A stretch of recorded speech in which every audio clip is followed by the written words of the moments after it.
हम बात कर रहे हैं एंडोमेट्रियोसिस की। एंडोमेट्रियोसिस यूजुअली जो डायग्नोसिस है वो इस तरीके से नहीं बनती है कि कोई सिम्टम था और हमने डिटेक्ट कर लिया।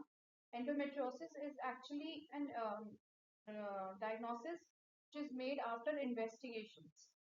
और तो अब बहुत ही बेसिक से समझते हैं कि व्हाट इज इट। एंडोमेट एंडोमेट मतलब यूट्रस की इंटरनल लाइनिंग जो ब्लीड करती है। आप सब जानते हैं जैसे पीरियड्स में हर महीने जो लाइनिंग है, जो यूट्रस की जो अंदर की लाइनिंग है जिसको हम कहते हैं एंडोमेट्रियम, उसी को हम शेडिंग को ही पीरियड्स कहते हैं। अगर पेशेंट प्रेग्नेंट है तो फिर ये एंडोमेट्रियल लाइनिंग ब्लड फॉर्म करके नहीं निकलेगी। करेक्ट। तो एंडोमेट्रियोसिस मतलब एंडोमेट्रियम जैसी लाइनिंग, ऑसिस मतलब एक तरीके से नकल करना। तो एंडोमेट्रियम जैसी लाइनिंग जगह जगह पे होना जहाँ पे वो नहीं होनी चाहिए थी, उस सिचुएशन को, उस कंडीशन को हम एंडोमेट्रियोसिस कह रहे हैं। अब एंडोमेट्रियल लाइनिंग कहाँ कहाँ नहीं होनी चाहिए थी। एंडोमेट्रियल लाइनिंग कहीं भी एंडोमेट्रियम के अलावा नहीं होनी चाहिए। जैसे ये यूट्रस है, अब इसका जो इंटरनल कैविटी है, एंडोमेट्रियल कैविटी, इसी के आसपास की लेयर्स को हम जब शेड करते हैं तो ब्लड निकलता है, जो कि 5 दिन के लिए निकलता है। 3 से 5 दिन इज नॉर्मल। 3 से 5 दिन के ऊपर कुछ भी होता है वो भी अब नॉर्मल है।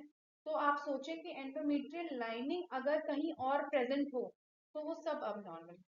तो कहीं भी नॉर्मल नहीं है सिवाय इस कैविटी के अंदर दौरान आसपास। सो एंडोमेट्रियल कैविटी के अलावा जितनी भी लोकेशंस हैं, एवरीथिंग इज अब नॉर्मल फॉर एंडोमेट्रियल। इवन जो ये मस्कुलर एरिया है यूट्रस का, जिसको हम मायोमेट्रियम कहते हैं, मसल से जो बना है, यहाँ पे भी अगर एंडोमेट्रियम हो जाए तो ये भी अब नॉर्मल है। हालांकि उसको हम एंडोमेट्रियोसिस ना कह के उसे एडिनोमायोसिस कहते हैं, वो एक अलग चैप्टर है। बट फिलहाल वील टॉक अबाउट एंडोमेट्रियोसिस। तो अगर एंडोमेट्रियल ग्लैंड की नकल कहीं और पहुंच जाए तो वहां पे क्या होगा। अब उसको तो रास्ता मिल नहीं रहा ब्लड को नीचे जाने का, यहाँ से तो ब्लड नीचे आ रहा है, पर मान लीजिए फेलोपियन ट्यूब में जाके एंडोमेट्रियल ग्लैंड्स आ जाएं। फेलोपियन ट्यूब में एंडोमेट्रियल ग्लैंड्स आ गए जो कि ब्लीड कर रहे हैं। ठीक है। अब एंडोमेट्रियल ग्लैंड्स को तो नहीं पता ना कि मैं फेलोपियन ट्यूब के अंदर हूँ। वो अपनी तरीके से हार्मोन के इफेक्ट में पीरियड्स की तरह ब्लीड करेगा। वो मान लीजिए ओवरी के अंदर है ये ग्लैंड, तो ये ओवरी में पीरियड्स की तरह ब्लीड करेगा। कभी कभी आंतों में, स्मॉल इंटेस्टाइन जो छोटी आंत होती है, वहां पे जाके एंडोमेट्रियल ग्लैंड्स इम्प्लांट हो जाते हैं। इसमें भी वो पीरियड्स के तरह ही ब्लीड कर रहा है, क्योंकि एंडोमेट्रियल ग्लैंड का अपना जो नेचर है वो है महीने में 3 से 5 दिन ब्लीड करना। तो वो डेफिनेटली वही करेगा चाहे वो किसी भी एरिया में हो। अगर वो स्किन में भी इम्प्लांट हो जाता है, जैसे कि कभी कभी सिजेरियन स्कार पे जाके एंडोमेट्रियल ग्लैंड चिपक जाते हैं, इम्प्लांट हो जाते हैं, तो वहां पे भी वो ब्लीड करता है, तो वो स्कार ब्लीड करता है। तो this whole condition is called as endometriosis, मतलब एंडोमेट्रियल जैसा। अब ओवरी में क्या होता है, मान लीजिए वो ब्लीड कर रहा है, तो ओवरी तो एक बलून जैसा स्ट्रक्चर है, उसके अंदर ब्लड इकट्ठा होता जा रहा है, इकट्ठा होता जा रहा है। और वो जो ब्लड है वो रेड कलर का नहीं रहता है, क्योंकि पुराना ब्लड भी है, नया भी ऐड हो रहा है। तो एक ऐसा डार्क मरून तरीके का ब्लड वहां पे इकट्ठा हो जाता है, और उस सिस्ट को हम लोग कहते हैं चॉकलेट सिस्ट। तो चॉकलेट सिस्ट का मतलब क्या है कि चॉकलेट जैसे कलर का ब्लड हो जाता है, और जब उसको आप काटेंगे तो वो अंदर से जो ओवरी है वो बिल्कुल ब्राउन कलर का कंटेंट निकलेगा उसमें से, जिसकी वजह से ये नाम पड़ा चॉकलेट सिस्ट। अगर मेडिकल भाषा में बात करें तो ये एंडोमेट्रियोटिक सिस्ट है, क्योंकि एंडोमेट्रियोसिस हो रहा है और फ्लूइड भरा हुआ है, तो एंडोमेट्रियोटिक सिस्ट है। इंटेस्टीन्स में अगर वो जाके चिपक रहा है तो फिर वो क्या करता है, वहां पे इंटेस्टीन को प्रेशर देता है, और फिर वहां पे आपको अगर ब्लॉकेज होगा है तो कॉन्स्टिपेशन है, और पेन हो सकता है एब्डोमेन में, काफी सारे सिम्टम्स हो सकते हैं, डिपेंड्स कि एंडोमेट्रियल ग्लैंड कहाँ जाके इम्प्लांट हुआ है। सिजेरियन स्कार जो होता है, अगर वहां पे जाके एंडोमेट्रियल ग्लैंड इम्प्लांट हो रहे हैं तो वो पीरियड्स के दौरान ब्लीड करेंगे। अब तो ऑब्वियसली इट इज पेनफुल, कहीं से भी ब्लीडिंग हो रही है, it will be painful. Normal periods में दर्द रहता है, अगर आप सोचिए कि उस वक्त दौरान कहीं और जाके वो ग्लैंड्स ब्लीड करें तो वो भी सिचुएशन पेनफुल ही हो जाएगी। तो डिपेंड्स कि ये एंडोमेट्रियल ग्लैंड्स कौन सी जगह जाके ग्रो कर गए। अब बात करते हैं कि सिम्टम्स कैसे पता चले। सबसे पहले तो हम हमेशा बोलते हैं पेशेंट्स को कि अगर आपके पीरियड्स एक्सट्रीमली पेनफुल हैं, बहुत क्रैम्प्स आ रहे हैं, तो आप डेफिनेटली गायनेकोलॉजिस्ट को दिखाइए और अपना अल्ट्रासाउंड जरूर जरूर जरूर करवाना है। इनफर्टिलिटी में तो डेफिनेटली अल्ट्रासाउंड और बाकी चीजें होती ही हैं, बट अगर आप छोटे बच्चे हैं, अभी सिर्फ शुरू हुआ है और 18-20 साल की आपकी बिटियां हैं या कोई भी आपके नोन में है और उनके पीरियड्स इतने पेनफुल होते हैं कि सहन नहीं होते और रोना निकल जाता है और हर महीने हो रहा है और हर महीने के बीच में भी जो एक टाइम होता है जिसमें पीरियड्स नहीं होने चाहिए तब भी हो रहे हैं, then we should think about endometriosis. Vaginal bleeding between periods मतलब दो को शुरू हुए थे पीरियड्स, फिर दोबारा दो को ही होने चाहिए। ये जो बीच के 30 से 28 से 30 दिन है इसमें पीरियड्स नहीं होने थे, बट अगर हो रहे हैं और साथ में बहुत पेन है, बहुत मेंस्ट्रुअल क्रैम्प्स हैं, तो आपको एंडोमेट्रियोसिस रूल आउट तभी करना है जब आपके गायनेकोलॉजिस्ट और आपके अल्ट्रासाउंड में एंडोमेट्रियोसिस की फाइंडिंग्स नहीं होगी। अब मान लीजिए एंडोमेट्रियल ग्लैंड्स जाके इंटेस्टाइन में इम्प्लांट हो जाते हैं, तो वहां पे डेफिनेटली ब्लैडर को अगर वो ब्लॉक कर रहे हैं जहाँ पे यूरिन कलेक्ट होता है तो यूरिनेशन में पेन शुरू हो जाएगा।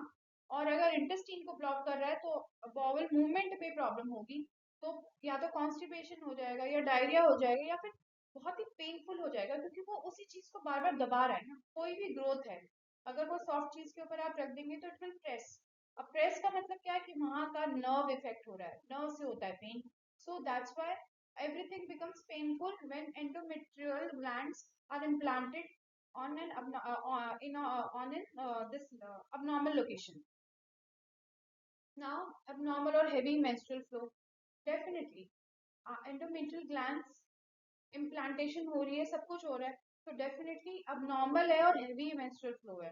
बिकॉज जो रास्ता था वो एक था, अब जो अंदर है वो कहीं भी निकल नहीं पा रहा है, तो definitely the whole system, the whole homeostasis is disturb ना, तो हेवी मेंस्ट्रुअल फ्लो रहेगा।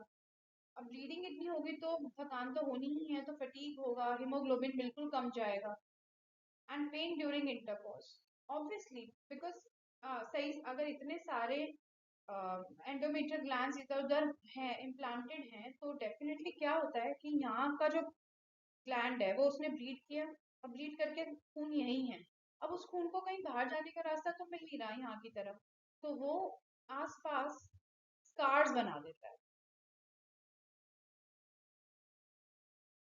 जैसे यहाँ शुरू हुआ और ये ब्लड जो है ये ऐसे ऐसे करके स्कार बन जाए, एक तरीके से ऐसे मानिए जैसे लेदर की बेल्ट, बहुत ही पतली सी। तो अब जब भी कुछ भी मूवमेंट होता है, ये लेदर की बेल्ट हम स्ट्रेच होती है, अब ये स्ट्रेच जब होती है तो ये पेन करती है। तो पेन का जो कारण है वो एडहेशंस है। एडहेशंस मतलब ऐसे बैंड्स, पतले पतले ब्रिजेस बनना दो ऑर्गन्स के बीच में, जैसे कि यहाँ से यहाँ पे एंडोमेट्रियल ग्लैंड इम्प्लांट हुआ तो उसने यहाँ पे एडिशन बना दी, धीरे धीरे बढ़ता है। ओवरी में था तो उसने ट्यूब के साथ एडिशन बना दी। अभी एडिशंस क्या है कि मूवमेंट को लिमिट कर रहे हैं, और मूवमेंट जब लिमिट होती है तो डेफिनेटली पेन तो होगा ही, क्योंकि जो चीज फ्रीली मूव हो रही थी अब उसको मूवमेंट को लिमिट कर दिया गया है। तो दैट्स व्हाई।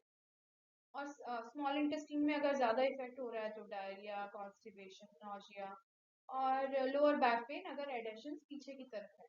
मान लीजिए बैक ऑफ द यूट्रस में एंडोमेट्रियल ग्लैंड्स इम्प्लांट हो गए हैं, तो वो एडेशंस पीछे की तरफ बना रहे हैं, तो जहाँ पे भी एडेशंस बन रहे हैं वहां वहां पेन हो रहा है। ये पिक्चर मैंने इसलिए लगाई है क्योंकि आई वांटेड एवरीबडी टू सी कि जब हमारे पास सिस्ट आती है तो किस तरीके की सिस्ट को दिखती है। आप इस अगर इस ओवरी को हम देखेंगे, पहली बात तो ये ओवरी ही लग रही कि बहुत ब्लड इकट्ठा होने की वजह से अपना शेप को खो चुकी है, और दूसरा आप इसमें देखेंगे कि जो ब्लड था वो शायद बहुत पुराना इकट्ठा हो जा रहा था, तो ये काला हो गया है। Blood is not red in colour, blood is black in colour now. तो ऐसा लग रहा है जैसे चॉकलेट को हमने जला दिया है। कभी कभी मरून भी आता है, तो बस ये पता चलता है कि ये ओल्ड ब्लड है। पर this cyst was very big, आप देख सकते हैं कि कितना 5 सेंटीमीटर से ऊपर बैठ रहा है, और एटलीस्ट 6-7 बैठ रहा है, ठीक है। तो this ovary was full black in color, which means old, very old blood. And इसका फिर जब हमने माइक्रोस्कोपिक एग्जामिनेशन किया तो डेफिनेटली एंडोमेट्रियल ग्लैंड्स हमें यहाँ मिले थे जो कि एबनॉर्मल है। ओवरी में ओवेरियन ग्लैंड्स ही होते हैं, एंडोमेट्रियल ग्लैंड्स का कोई लॉजिक नहीं है until unless वहाँ एंडोमेट्रियोसिस नहीं हो रहा। और एंडोमेट्रियोसिस का जो डायग्नोसिस है वो बनना इसलिए इम्पोर्टेंट है क्योंकि वो ओवेरियन कैंसर का प्रिकर्सर है। प्रिकर्सर मतलब एक रिस्क फैक्टर है ओवेरियन कैंसर का। कैसे? जैसे फॉर एग्जांपल जब आप बहुत फैट खाते हैं या कुछ बहुत ज्यादा चिकनाई खाते हैं तो वो प्रिकर्सर बन जाता है हार्ट अटैक। तो fatty food is a precursor of heart attack. ऐसे ही endometriosis is a precursor of ovarian cancer. ये पिक्चर मैंने इसलिए लगाई है बिकॉज मुझे ये बहुत ही ब्यूटीफुल लगी। आर्टिस्ट का नाम मुझे समझ नहीं आया, but this artist is trying to show कि जब एंडोमेट्रियल कैविटी है, आप तो देखेंगे कि ओवरी का कलर अलग है और इसके अंदर एंडोमेट्रियोसिस की जो कैविटी उन्होंने बनाई है वो अलग कलर की है, क्योंकि इसमें ब्लड उन्होंने पुराना दिखाने की कोशिश की है। ये फेलोपियन ट्यूब है, एंड जब ओवरी कंटेन नहीं कर पाई सिस्ट को तो वो रप्चर हो गई। अब रप्चर करके आसपास के सारी एरियाज में जहाँ पे ब्लड नहीं होना चाहिए वो पहुंच गया, और धीरे धीरे ये ब्लड वहाँ पे एडेशंस बना दे। अब जब ये एडेशंस बना देगा तो कोई भी मूवमेंट इन ऑर्गन्स में जब होगी तो पेशेंट को पेन होगा ही होगा।